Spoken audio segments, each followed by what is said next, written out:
Eto na mga boss, kakapasok lang na balita. Grabe si Cayetano, booking na, kumuha ng pera sa Senado. Pinakita ng 700 million. Grabe ang pasabog ni Lacson. Base sa impormasyong nakalap natin sa social media, mismong si Senador Ping Lacson nang nagpakita na mahigit 700 million ang nawawalang pondo sa Senado. Matapos di umanong umupo si Senador Alan Peter Cayetano sa loob laman ng ilang araw. Nagwaldas daw si Cayetano ng 700 million. Binulgar pa ni Lacson, inubos lang sa loob ng 28 na araw. Partida, mas marami pa daw siyang live sa Facebook kesa sa araw ng pinasok, tapos kumpleto pang kinuha niyang sahod pero wala man lang na ipasang batas. Kaya ito, sabay-sabay natin panoorin kung paano si Senador Alan Peter Cayetano, grabe booking na, kumuha ng pera sa Senado. Grabe ang pasabog ni Senador Ping Lacson, pinakita ng 700 million. Tara, panoorin natin to. So, respond lang ako ng konti, sabi ni Senator Lacson.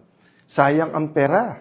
Nung si Alan Cayetano ang Senate President, 700 million ang nagastos. Sabi ko, saan kaya galing yon? Tapos, sabi ko, total, magaling mag-divide sila Senator Lacson, very divisive. Dinivide ko. Kasi ang ginamit niya, 28 days daw ako naging Senate President. So, tignan niyo po ha. Multiply muna, multiply. Multiply mo ang 25 million na sinabi ni Senator Win na gastos ng Senate a day, i-multiply mo yon sa 28 days, and, baliktarin mo naman, division. 700 divided by 28 days is 25 million. Yun din naman ang ginawa ni Senator Win. Tinignan niya lang yung budget ng Senado, tapos dinivide niya, nakuha yung 25 million a day. So, nasaan yung intellectual dishonesty? Nasaan ang pagtatago ng katotohanan? Simple lang po. Kahit sino po ang Senate President, 25 million a day ang gastos ng Senado kung ganun kasimple ang computation mo. Meaning, yung budget ng buong Senado divided by the number of calendar days. Di ba? So, may nabasa po ako, sorry, nakalimutan ko kung sino mismo nagsabi. Sabi niya, statistics is like a bikini. Ulitin ko ha. Statistics is like a bikini. Why? What it shows is very revealing, but what it hides is essential. So makikita nyo po, ni-reveal niya, parang pang-intriga, di ba? Kasi magaling naman talaga sila mang-intriga eh. Nagte-take turns lang naman po, si Raffy Tulfo, si Erwin Tulfo, si Senator Ping Lacson, tapos yung iba sa grupo nila, yung tag team lang yun, para, kayo naman mang-inis kay Alan, kayo naman magkalat ng hindi totoo, kayo naman magkalat ng ganito, palabasin natin ang gulo-gulo, di ba? Again, ano yung intent? Para hindi malaman ang buong katotohanan tungkol sa korupsyon sa ating bansa. But let's be intellectually honest. Whoever was SP nun, ganun din ang gastos. Question. Pero bakit sila one day may napasa? I challenge all the congressmen and senators. 1998 pa lang, congressman na po ako. Naging konsyal po ako, for a short while po, vice mayor. Naging member po ako ng House of Representatives. 4 na term po, 4 na term. Pangatlong term ko na po to bilang senador. I was privileged, no? God honored me by allowing me to be speaker, and then for Senate President, kahit maikse. I challenge lahat ng congressman, senador. Prove me wrong. Sa huling 3 araw, yung Monday to Wednesday, kapag kayan po ay session, diyan po ang ratsadahan. Kasi lahat ng pang second reading, i-second reading na natin. Lahat ng pang third reading, i-third reading na natin. Lahat ng, halimbawa, 7 ang nakapila sa Senate or 20 nakapila sa House sa interpellation, kakausapin na ng majority leader yon or mag-uusap majority minority leader. Pare, isa na lang magtanong, pasa na natin to. Yun po talaga ang ano doon. But what did the group of Senator Win and Senator Lacson do? Since May 11 po, hanggang yesterday, hindi po sila naglagay ng mga miyembro ng committee nila as minority. Sila po ang ayaw magtrabaho. Hindi po sila naglagay ng mga miyembro para hindi mag-function yung mga committee. Question. Paano po yung mga ready na for BICAM na ipapasa? Yung po ay inauthorize namin.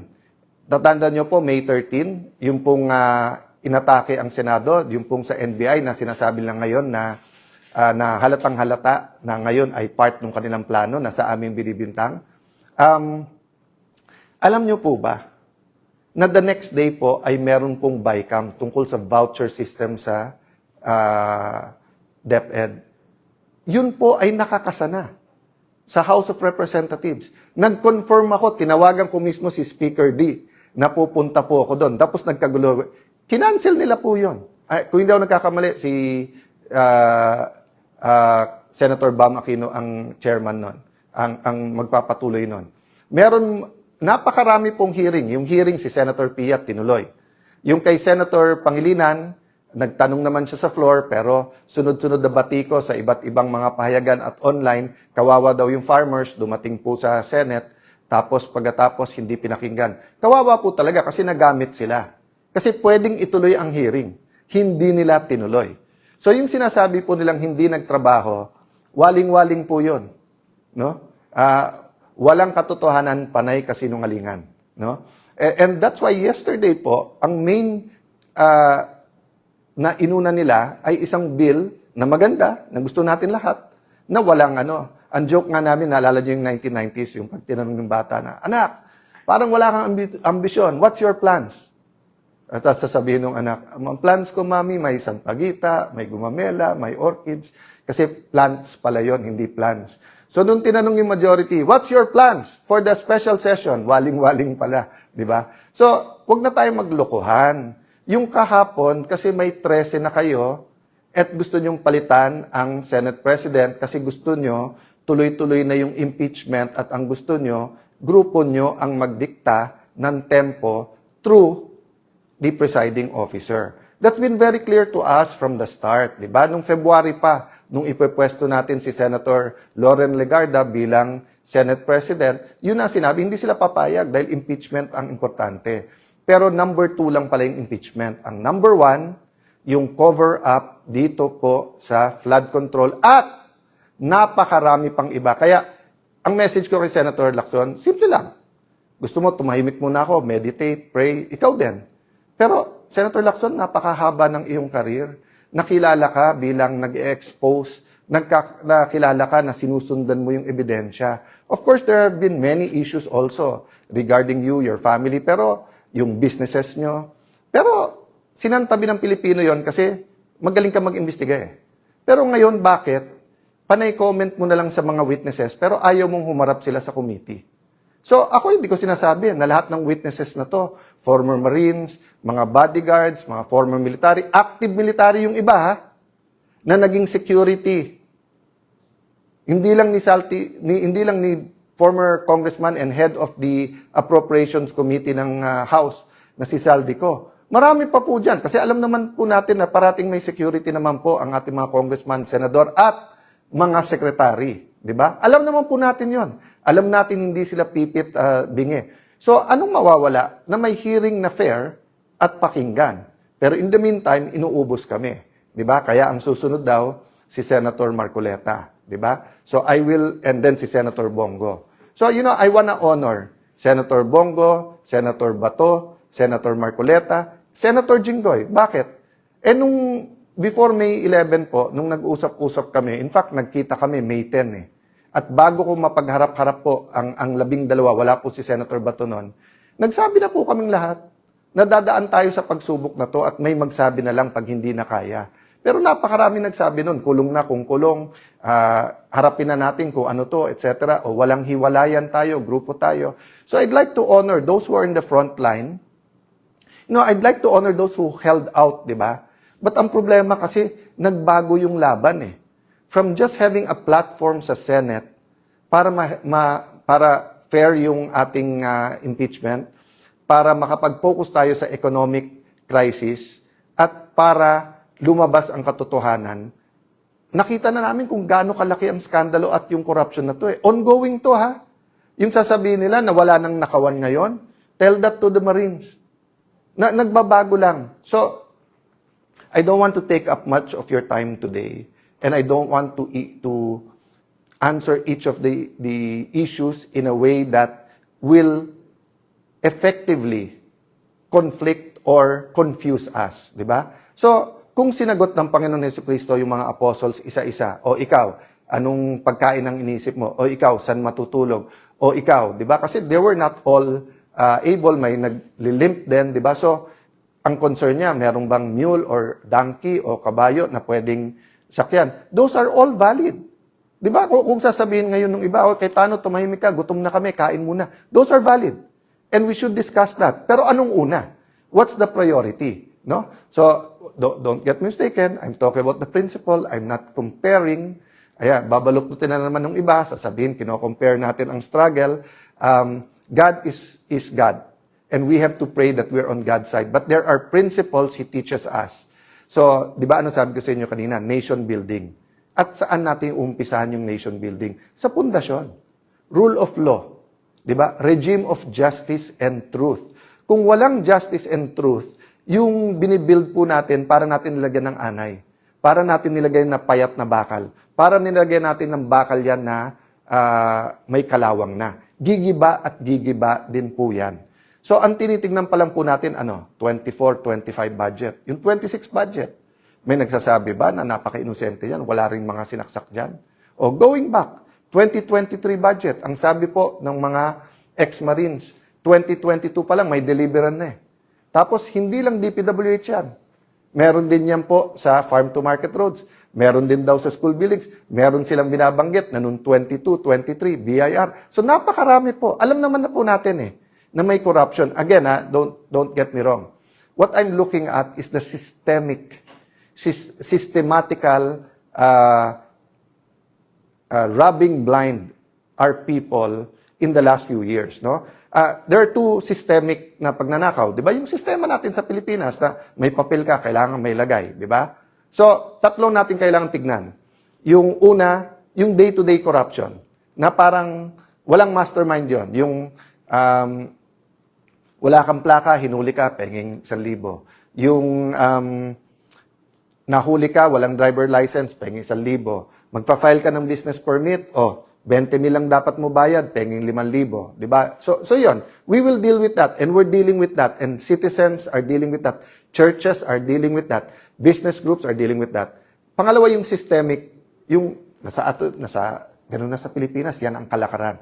So we have to deal with that through values, through systems. But I'm talking about the systematic and continuing rubbing us blind now and using the last bastion, which is the Senate, not only to be the rubber stamp, but to be their mouthpiece para maraming issue para hindi tayo tumutok dito.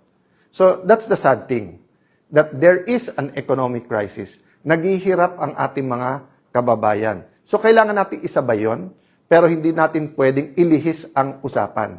So in behalf of the senators I represent, in behalf of the people praying for us, in behalf of students, farmers, healthcare workers, OFWs, seafarers, na sinasabing, boss, may pag-asa pa ba ang Pilipinas? Boss, hindi kami nawawalan ng pag-asa. Huwag nyo kaming bossin, kayo boss namin. Ilan politiko na ang dumaan na kayo boss? You do not cover up from your boss. You tell the boss the truth. If you tell your boss lies, he will fire you and even put you in jail. Diba? Pero ngayon po, hindi. So may dalawang boss. Boss ng cover up at saka yung boss ng gustong mag-uncover. Please meditate on that. Handa po tayo. So dati, ang capacity po natin bilang Senate President at mga kasama ko bilang mga chairman ng mga committees, gagamitin natin as a platform yon for the truth. Hindi para usigin or i-persecute ang kahit sino. Iba ang prosecute, iba yung persecute. Hindi po. We were going to use that platform. O nakita natin in less than 40 days, kung paano inuga ang mga pundasyon ng Senado at inuga ang pundasyon ng ating mga institusyon at paano pinunit ang konstitusyon para lang matuloy yung cover-up. Now, we will have other platforms, other venues. And one of this venue is Facebook. So ito lang ang tanong ko sa mga pamilya ko sa Facebook. Bakit si Senator Lacson at yung Senator Raffy Tulfo, Senator Erwin Tulfo, gumagamit din naman sila ng Facebook na tignan nyo nga sa Senate, bawat salita, tumingin lang ng ganun, gumanon, may sumusunod sa kanila di ba? O tapos, makikita mo, pati kay Senator Lacson, yung angal ni Senator Marcoleta, pati sa CA, kahit anong committee, ine-edit, pinapaganda yung itsura, di ba? Yung sa NBI, hindi ko alam, totoo ba yun, yung talagang nag-ayos, nung hearing, or everyone is aware that it's not only mainstream meron din social media. Ba't kayo galit na galit pag nagpe-Facebook ako? Ang hilig nyo rin mag-Facebook. So, sasabihin nyo, hindi, kasi mas maraming nanonood kay Alan Cayetano kasi nagsasabi ako ng totoo. Hindi naman parating mas maraming nanonood sa akin. Bakit last year ba? Mas maraming nanonood sa iyo. Rafi at Erwin Tulfo. Problema, nabuko kayo na may tinatago kayo. Di ba? O kung hindi lang sa sarili, para pati din sa Malacanang. So, walang perpekto sa atin. But it's time for real change. So, yun ang hinihingi ko mga kababayan. Huwag po tayong susuko. Huwag po tayong manghihina. Tao din naman po ako. So, I spent a day yesterday, sabi ng asawa ko, pwede kang kumain ng sisig ngayong gabi. Kasi nga, mataas kolesterol ko eh. Pero sabi niya, para naman matuwa ka ng konti. Tapos sinama niya yung barkada na. Wait lang mga boss, sa lahat ng solid supporter na sumusuporta sa channel na ito, maraming salamat po. Gusto ko lang kayong invite sa bago nating YouTube channel. Nasa comment section yung link ng bago nating YouTube channel. I-click nyo lang yan para makapag-subscribe. Kaya tara, panoorin na ulit natin to. Namin na medyo magaling sa akin ng konti yon, pero ka-level ko na mag-chess, so at least hindi ako talo parate. Tapos, I spent a day reflecting. Tinext ko mga kasamahan ko as a group, individually, na kailangan ito ang sitwasyon, ituloy ang laban. I thank them. Humingi din ako ng kapatawaran sa pagkukulang ko. Sabi ko, pasensya na kayo, hindi rin ako perfecto, tao din. May pagkukulang din ako sa inyo. So sa ating mga kababayan, kung may pagkukulang din ako sa inyo, hindi lang bilang Senate President, hindi lang bilang ordinary senator, even in how I articulate these issues, pagpasensya nyo. But like you, let's all do our best. Let's not lose hope. And let's keep praying. No? I still believe there will be people who will be switching sides. Sabihin nyo, hindi sir, pakonti ng pakonti tayo. Sir, iba talaga yung may pera, may kapangyarihan. Hindi po. The moment you lose hope, that's the moment. Kasi may spiritual warfare dito. No? Sabi sa Bible, meron pong principalities, authorities, spirits. Isang spirit doon yung lying tongue. Yung bumubulong, talo na kayo, wala na kayong magagawa. Total, sila kumita ka na rin. Di ba? Huwag po tayong makikinig doon. Doon po tayo sa tama. Let us build this nation we love. And let us serve the God we love. So, halimbawa, sa mga Kristiyano, hindi po ang ating sariling gawa or hindi tayo worthy na ma-reconcile sa Panginoon. Pero paano yon? May utang tayo, may kasalanan tayo. We are covered by the blood of Jesus. You are covered, di ba? So, pag sinabi kong, halimbawa, George, in advance mo 3 months na sweldo. Sir, sabi mo last time, pag nag-overtime ako ng etong habang SP ka, covered na yung utang ko. Di ba? Bayad na yon. So, napaka-importante po ng word na cover. Okay. Having said that, ano po ang ibig sabihin pag sinabi natin na ngayon na recovered? Ibig sabihin, na-cover dati, nawala, nire-recover mo. Diba? So for example, during the time of President Aquino and the first half bago nung pandemic, President Duterte, napakaganda ng ating ekonomiya. Nagkaroon ng economic recovery. Diba? Na-recover. Nag-recover ang ating ekonomiya. But simula nung pandemic, nagka-problema, and then gumanda-ganda after the pandemic, then ayun, sunod-sunod. Yung ating flood control scandal, actually, ano lang po yun. Yun siguro ang pinakamalaki. Pero napakadami pa na systematic corruption na hindi na pag-uusapan. And then, of course, nangyari itong Ukraine-Russia conflict at tapos yung Middle East, nakakatapos lang pero we still feel the effects. So what I'm saying, again, our economy is suffering. We have to recover. Okay. So, in terms of nation building, yung 13 po ngayon o yung majority led by Senator Lacson, Senator Soto, Senator Win Gatchalian, of course, as the Senate President, the 2 Senator Tulfos, Rafi, and Erwin, I will not take it away. They want to build a nation. Don't take it away from us. Yung aming pong grupo want to build a nation. So, good faith po tayo. Meron kayong vision of a nation you want to build. Meron kaming vision nung gusto natin i-build. Pero tanong ko, anong regime? Regime of truth and justice ba? Kasi kung regime of truth and justice, let me tell you, mga kababayan, there are 2 groups now. Those who want to uncover the truth and those who want to cover up the truth. Dalawa lang po ha, dalawa lang po. So pwedeng one who wants to uncover, di ba? One who wants to cover up. O, ulitin ko ha, one who wants to cover up, wants to uncover. O, so dalawa lang parati yan, dalawa lang ha. Kung ano man ang ating kulay, politika, ang punto po, we have to meditate, we have to pray, we have to make a decision. Bakit po? Mali-maleta ang reward kung ikaw ay para dun sa cover-up. Pero, napakalaki ng mga consequences. Kaso, bashing, tatanggalan ka ng kung ano-ano. Basta, ipafile lang ka ng cyber libel kapag ka ikaw ay for uncovering the truth. That's just the nature of things. Whether you talk about organized crime, whether you talk about slavery, whether you talk about all the injustices in the world, those who want to keep the injustice, those who want to cover up, usually have the resources. Kasi kumita sila doon eh. Di ba? Nandoon yung kayamanan ng mundong ito eh. But those who want to uncover the truth, to reveal the truth, di ba? To show the truth. So why is this important? Because, for example, we're an agricultural country, di ba? Gusto natin hindi lang to produce our own food. We're an archipelago, pero nag-i-import tayo ng isda. Nakakakain tayo, pero magsasaka natin, hindi nakakakain. Mga anak nila ayaw na po maging magsasaka kasi walang pera sa pagiging farmer. And there are a lot of good programs, di ba? But, habang ninanakaw lahat ng pera, habang mali-maleta ang pera, habang ang, hindi lang naman flood control, di ba? Pati yung irrigation, ninakaw din yun.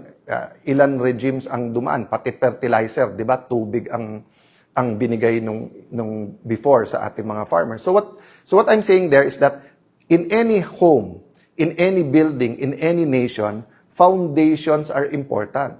So kapag ka ikaw ay gumawa ng isang bansa, ang pundasyon niya ay sa buhangin, gigiba yun. Gigiba po yun. Kasi hindi tama ang pundasyon. So kailangan ang pundasyon natin katotohanan. So sa comments po, kung may mga questions kayo, unlike before po na ako mismong may hawak ng phone at kapag ka nagla-live, binabasa ko po. But ngayon po, ililista po namin and then in our next broadcast. We're also inviting groups, not only those who are supportive, those po na hindi naniniwala sa ating mga paninindigan, student groups, teachers groups, mga healthcare, we're willing to sit down with you in private or with Facebook at pag-usapan po natin ang mga issue sa ating lipunan. Why do we start out by praising and thanking God? Because we are here for one reason. Because we are God's creation and because God has a purpose sa ating buhay. So let me start out with that, no? Sa aking pagbabati sa lahat sa inyo, sa Luzon, Visayas, Mindanao, sa lahat ng ating kababayan, lalong-lalo na po sa ating mga OFWs na grabe po ang sakripisyo, lalo po sa mga panahon ngayon ng krisis. Sa aming pagbati sa inyo, obligasyon po namin na magtrabaho.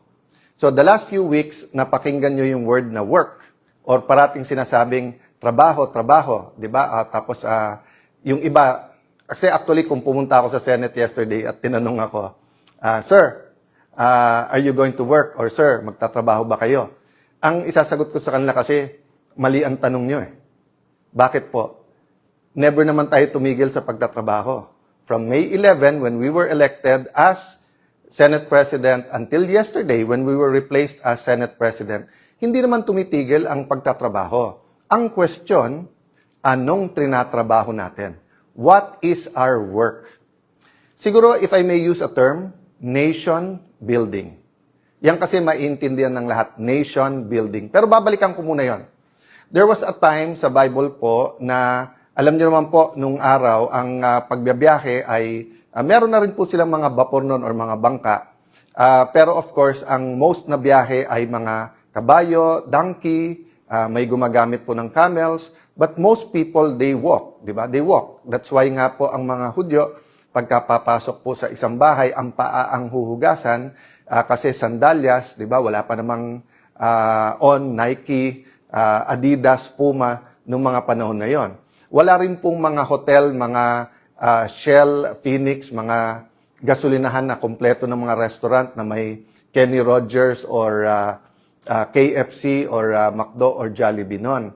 So, nung isang beses po na maglalakbay ang mga apostles kasama ang Panginoon Hesukristo, nabasa po ng ating Panginoon Hesukristo ang pag-iisip po ng mga apostles. So, nung tinanong po siya, because they were asking each other, nagtatanungan sila, ang tanungan nila sa isa't isa, saan tayo kakain? Saan tayo matutulog? May pera ba tayo?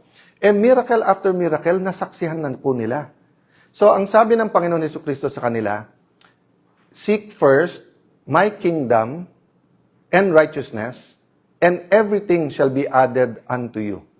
So, there are many, many lessons there. But what are the relevant lessons for us today? One, seek the kind of nation we want, di ba? Parati natin sinasabi, ganito ang gusto natin Pilipinas. Actually, mas madalas natin sabihin, ano yung Pilipinas na ayaw natin. Pero we have to envision the Pilipinas na gusto natin. So, hindi ba pag nagdadasal, let me address myself to Christians, no? Whether you're Anglican, Catholic, Evangelical Christians, di ba parati nating sinasabi sa Lord's Prayer or Apostles, yung tinuro ng Panginoon Hesukristo sa mga apostles, yung part na sinasabing, your kingdom come here on earth as it is in heaven. Ano po ibig sabihin nun? Bakit po tayo nagdadasal na yung kingdom mo sa heaven dumating dito sa earth? Kasi po perfect ang kingdom sa heaven. Walang gutom, walang injustice, wala pong nag-aaway-away, wala pong corruption, wala pong baha, kaya wala rin flood control scandal, walang may sakit, di ba? So, but it's also about a culture. So, when the British colonized Singapore, they brought the British culture.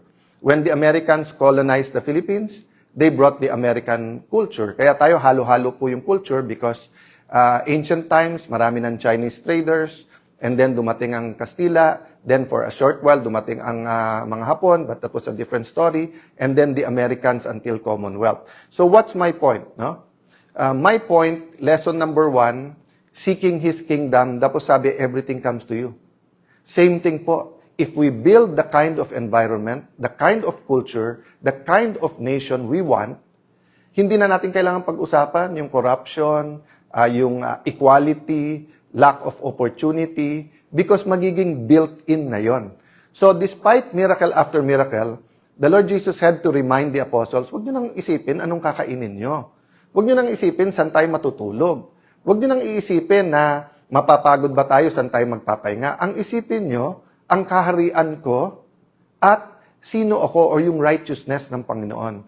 So, I am constantly reminded, despite po na nagro-rotation po ang bagong 13 o bagong majority sa pag-criticize, I have to keep on message.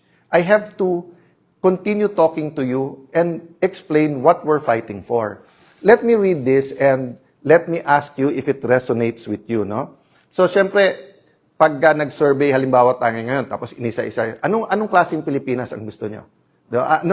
Anong napipicture nyo? Siguro the easiest way to say it is some will say, Sir, parang Singapore. Sir, parang Japan. Sir, parang Switzerland. Depende kung anong napuntahan mo or nakita mo, di ba? What do you think of this? We, the sovereign Filipino people, imploring the aid of Almighty God in order to build a just and humane society and establish a government that shall embody our ideals and aspirations, promote the common good, conserve, develop patrimony, and secure to ourselves and our posterity the blessings of independence and democracy under the rule of law and a regime of truth, justice, freedom, love, equality, peace, do ordain and promulgate this Constitution.